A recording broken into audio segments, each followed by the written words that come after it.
यो question class 10 sequence सिरिजबाट लिएको हो। योभन्दा अगाडिको भिडियोमा हामीले क्वेशन नम्बर 10 सम्म गरेको थियौं र अहिले question number 11। Siva deposit the amount excess by 1000 than the previous month at the end of each month। यहाँनेरि जुन पहिला मन्थमा रकम जम्मा गरेको थियो र नेक्स्ट मन्थमा पैसा जम्मा गर्दाखेरि 1000 को डिफरेन्स छ। You can see here excess by 1000 than the previous month। If previous month मा 5000 राखेको छ भने नेक्स्ट मन्थमा उसले कति राख्छ 6000 राख्छ, फेरि 7000, फेरि 8000, त्यो अनुसारले डिपोजिट गरेको छ। किनभने हरेक महिना के भएको छ 1000 ले इन्क्रिमेन्ट भएको छ। 1000 excess by 1000 the previous month at the end of each month। After that number A मा यहाँ हेर्न सकिन्छ write the name of sequence formed from the amount deposited in each month। यो भनेको अर्थमेटिक हो किनभने हरेक महिनाको डिफरेन्स कति छ 1000। हरेक महिना 1000 ले डिपोजिट अमाउन्ट के भएको छ इन्क्रिज भएको छ। सो हामी यहाँ के लेख्छौं the sequence number A we can write the sequence formed from the amount deposited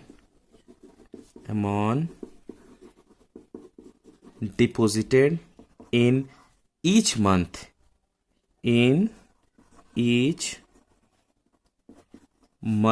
is arithmetic sequence। किनभने डिफरेन्स इक्वल छ हरेक महिना 1000 ले डिपोजिट के भएको छ इन्क्रिज भएको छ। सो यो कस्तो खालको सिक्वेन्स हो arithmetic sequence. Number B question number B मा क्वेशनले के भनेको छ you can see here find the amount deposited in a year. एक सालमा कति हुन्छ if rupees 1500 was deposited in initial month. सुरुको मन्थमा 1500 रुपीज डिपोजिट भएको थियो भने एक सालमा कति जम्मा हुन्छ। Find the amount deposited in a year. यहाँनिर हामी के निकाल्नु पर्ने एन निकाल्नु पर्ने, S12 निकाल्नु पर्ने। एक सालमा कति मन्थ हुन्छ 12 मन्थ हुन्छ। सुरुको महिनामा कति जम्मा भएको थियो 1500 रुपैयाँ र डिफरेन्स हामीलाई थाहा छ 1000 हो। So here we can write first term A is equal to 1500। okay, after that common difference we have to write on common difference D is equal to rupees 1000। 1000 ले हरेक महिना के भएको छ डिपोजिट इन्क्रिज भएको छ र हामीलाई यहाँनिर S12 निकाल्नु पर्ने। So how many number of terms 12। So we can write number of terms N is equal to 12। Now what is the formula of SN? SN को फर्मुला यूज गर्ने। SN को फर्मुला हुन्छ N by 2 2A plus N minus 1 D। okay up to here अब N को place में के राख्ने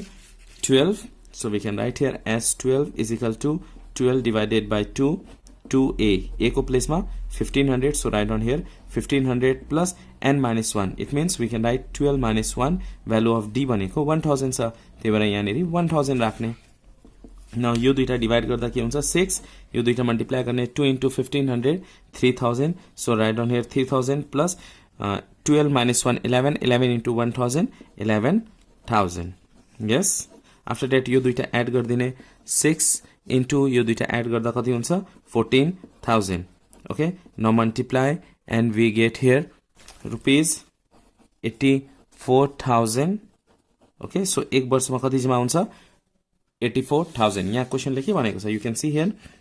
find the amount deposited in a year if rupees 1500 were deposited in a initial month. सुरुको मन्थमा 1500 डिपोजिट भएको छ भने एक सालमा कति जम्मा हुन्छ 84000। अब सी नम्बर हेर्नुस् त सी नम्बर क्वेशनले के भनेको छ after how many month rupees 7500 is deposited. कति मन्थ पछि उसको 7500 के हुन्छ डिपोजिट हुन्छ। कति मन्थ पछि 7500 के हुन्छ डिपोजिट हुन्छ भनेपछि यो SN दिएको छ। SN को भ्यालु कति हो 7500। हामीले के निकाल्नु पर्ने N को भ्यालु निकाल्नु पर्ने। सो यहाँ नम्बर सी मा के लेख्ने here SN is equal to कति छ 7500। कति मन्थ पछि 7500 के हुन्छ जम्मा हुन्छ। इट मिन्स त्यो भनेको SN हो। SN कति दिएको छ 7500। कति मन्थ पछि भनेपछि हामीले के निकाल्नु पर्ने n निकाल्नु पर्ने d को भ्यालु कति छ ₹1000 so we can write here ₹1000 now SN को फर्मुला युज गर्ने SN is equal to n by 2 2a plus n minus 1 d okay up to here SN को प्लेसमा के राख्छौं हामी 7500 is equal to n divided by 2 2a a को value कति छ 1500 so write down here 1500 plus n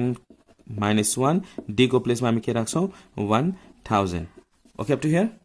after this we have to find out the value of n so here 7500 is equal to यो दुईटा multiply गर्दाखेरि 13 हुन्छ यहाँ 1000 छ so we can take common also so here if we take 2 common just multiply n by 2 here when you multiply we get here 3000 so write down here 3000 plus n minus 1 1000 अब हामी 1000 common लिन सक्छौं यहाँ पनि 1000 छ अनि यहाँ 3000 छ यो दुईटामा कमन के आयो 1000 कमन आउँछ so 7500 is equal to n by 2 common के आउँछ यहाँनेरि 1000 कमन आयो what is remaining 3 remaining 1000 into 3 3000 हुन्छ plus n minus 1 छ so we can write n minus 1 यो 1000 already कमन आइसक्यो okay up to here now 2 2 1 जा 2 2 5 जा 10 0 0 अब यो 500 के छ हामी तल ल्याउन 7500 divided by 500 is equal to n अनि यहाँनेरि 3 minus 1 के हुन्छ 2 हुन्छ so n plus 2 लेख्न सकिन्छ नभए 2 plus n लेख्न पनि सक्यो ओके अब यो दुईटामा डिवाइड गर्ने so 2020 cancel 5 1 जा 5 5 1 जा 5 25 5 5 जा 25 so 15 is equal to n into n के हुन्छ n square plus n into 2 के हुन्छ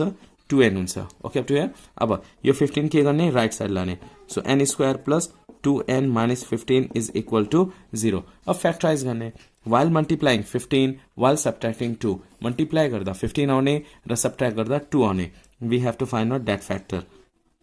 so we can write n square plus 5 and 3 हुन्छ 5 minus 3 n minus 15 is equal to 0 so we can write here n square plus 15 5 into n 5n plus minus minus 3 into n 3n minus 15 is equal to 0 अब यो दुईटाबाट n common लिने यो दुईटाबाट n common so n common आयो remaining n plus 5 minus 3 common हुन्छ remaining n plus 5 is equal to 0 अब n plus 5 फेरि कमन आउँछ n plus 5 रिमेनिङ के भयो यहाँ n छ n minus 3 is equal to 0 now either or we have to do here either n plus 5 is equal to 0 so we can get n is equal to minus 5 impossible के लेख्छौं हामी impossible because n भनेको number of month हो so number of month कहिले के negative हुँदैन त्यसपछि फेरि or लिएर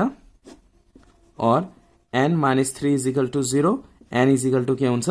3 हुन्छ what is the value of n 3 so at last we can write down here conclusion चाहिँ नबिर्सी लेख्नु होला ₹7500 is deposited after 3 months hope you understand this question number 11 taken from sequence series class 10 now look at question number 12 यहाँ हेर्न सकिन्छ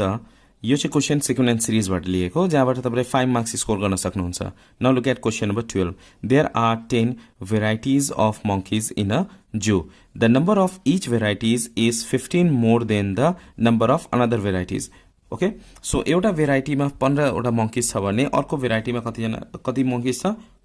30 जना यहाँ 15 ले बढी भएको छ 15 more than the number of another variety अब सुरुमा 15 छ भने अर्कोमा कति हुन्छ 30 हुन्छ त्यसपछि 45 हुन्छ त्यसपछि 60 हुन्छ भने 15 ले के हुन्छ इन्क्रिज हुन्छ 15 more than previous one or another varieties if the number in the first varieties is 10 so सुरुको भेराइटी मा कति छ 10 भने a को भ्यालु कति छ 10 अब सेकेन्ड भेराइटी मा कति हुन्छ 15 एड गर्दिने 25 भयो 25 फेरि 15 एड गर्दिने 40 हुन्छ थर्ड मा त्यसपछि फेरि 15 एड गर्दिने 55 हुन्छ यसरी बढ्दै जान्छ भनेपछि यो कस्तो खालको सिरिज हो अर्थमेटिक सिरिज हो क्वेशन नम्बर 1 मा सोध्ने क्वेशन भनेको त्यही यो कस्तो खालको सिरिज हो सोध्छ यहाँ क्वेशन हेर्न सकिन्छ नम्बर 1 मा क्वेशनले के भनेको छ in which series can the above relation be presented right भनेपछि यो कस्तो खालको सिरिज हो अब सुरुको भेराइटी के छ 10 सुरुको भेराइटीमा कतिवटा मंकी छ 10 छ यहाँ क्वेशनले के भनेको छ if the number in the first variety is 10 so सुरुमा 10 छ त्यसपछि 15 ले इन्क्रिज हुन्छ 15 more than the number of another variety अब 15 अर्को सेकेन्ड भेराइटीमा कतिवटा मंकी छ 10 प्लस 15 गर्दिने त्यो गर्दाखेरि 25 हुन्छ प्लस अब फेरि 15 एड गर्ने थर्ड भेराइटीमा 25 प्लस 15 ले इन्क्रिज हुन्छ सो 15 ले इन्क्रिज हुँदा 40 प्लस सबै निकाल्नु पर्दैन ड्यास दिने हो this is an we can write here this is an arithmetic series yes arithmetic series अब क्वेशनमा बी मा हेर्नुस् त क्वेशनमा बी मा क्वेशनले के भनेको छ how many monkeys are there in a zoo total monkeys कति जना छ कतिवटा भेराइटी छ यहाँ 10 वटा भेराइटी छ how many varieties are there 10 varieties so number of term भने कति भयो 10 भयो so here we can write down here number of terms n is equal to 10 first term a is equal to kati cha 10 so we can write 10 first term kati cha 10 common difference 15 common difference d is equal to 15 ले more bhako cha so common difference is equal to 15 after that what we have to find out here you can see here how many monkeys are in a zoo भनेको sn निकाल्नु पर्ने s10 निकाल्नु पर्ने total number of monkeys निकाल्नु पर्ने छ so sn को formula के हो sn is equal to n by 2 bracket 2a plus n minus 1 d sn को formula n by 2 2a plus n minus 1 d हामीले के निकाल्नु पर्ने s10 निकाल्नु पर्ने number of term n is equal to कति छ 10 छ so s10 निकाल्ने s10 is equal to we can write here n 10 by 2 2a a को भ्यालु कति छ 10 छ so 10 plus n को भ्यालु के छ यहाँ 10 छ so we can write 10 minus 1 d को भ्यालु के छ d is equal to 15 so we can write here 15 okay now calculate 2 5s are 10 so we can write here 5 2 10s are 20 plus यो दुईटा सब्ट्र्याक्ट गर्दा 9 into 15 हुन्छ so 5 20 plus now 15 into 9 के गर्ने multiply गर्दिने multiply 5 9 35 5 3 9 9 10 11 12 13 yes so we can get here 13 5 9 45 5 4 9 9 4 13 so 5 into यो दुईटा multiply add गर्दिने 20 plus 135 के हुन्छ 155 हुन्छ so 155 and when you multiply this one we get here 5 5 25 5 2 25 26 27 so 7 5 5 6 7 so 775 by so therefore we can write down here total number of monkeys in the zoo is 775 hope you understand this one now look at c number question number c ma question le ke bhaneko cha you can see here how many more or less does the number of monkeys of the last 3 varieties then the number of monkeys of the previous 7 varieties yani question mazale padnu hola question le ke bhaneko cha bhane how many more or less varieties the number of monkeys of the last 3 varieties last ko 3 varieties ma र number of monkeys previous 7 varieties total varieties कति छ 10 छ total number of varieties कति छ 10 छ last को 3टा variety मा र previous 7 varieties मा कुनमा बढी छ नम्बर त्यो हामीलाई फाइन्ड आउट गर्नुपर्ने अब यहाँनिर हामीले 10 वटा भेराइटी हो कतिवटा छ 10 varieties को नम्बर कति छ 775 निकालिसकेको छौं अब के निकाल्नु पर्ने S7 निकालौं 7 varieties को निकालौं यहाँनिर 7 varieties मा कति छ अनि देन के गर्ने सब्ट्र्याक्ट गर्दिने सब्ट्र्याक्ट गर्नेबित्तिकै हामीले के आउँछ number of monkeys in last 3 varieties आउँछ so number of monkeys previous 7 varieties को नम्बर निकालौं पहिला हामी ओके सो हामीलाई SN को फर्मुला थाहा नै छ n/2 2a plus n minus 1 d हामीसँग एकपल्ट मजाले फेरि बुझ्नु होला कतिवटा भेराइटी छ 10 वटा भेराइटी छ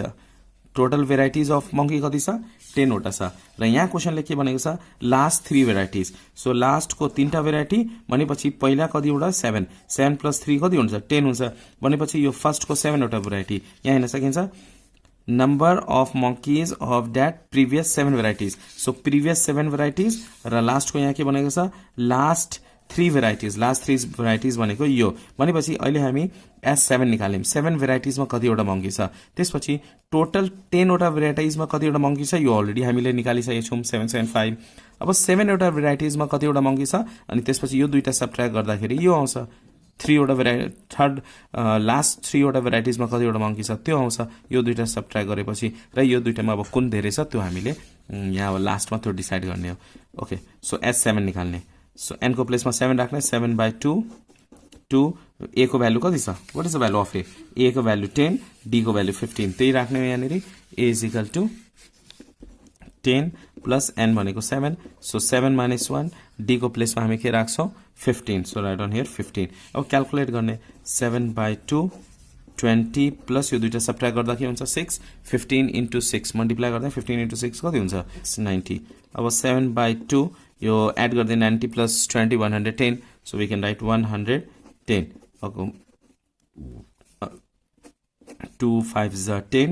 10 2 5s are 10 55 into 7 गर्दाखेरि 385 so previous 7 varieties मा कतिवटा monkeys हरु छ 385 so we can write on therefore number of monkeys of previous 7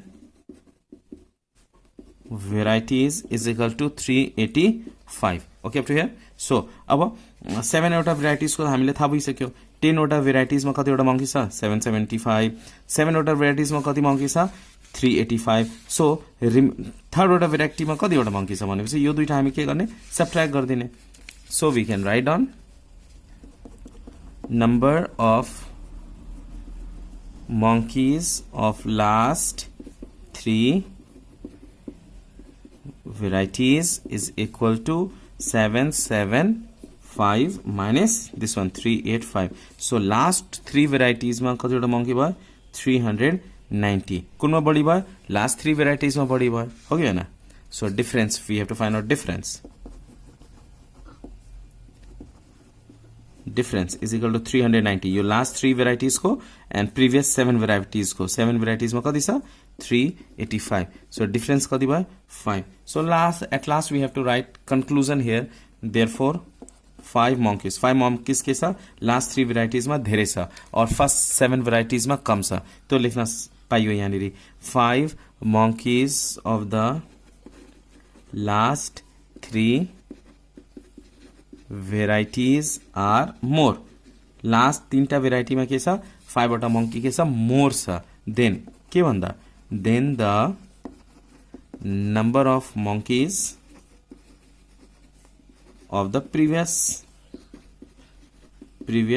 7 varieties okay hope you understand this question number 12 video man for any please like and all new please subscribe and please share with your friends too thanks for watching till last keep supporting and keep sharing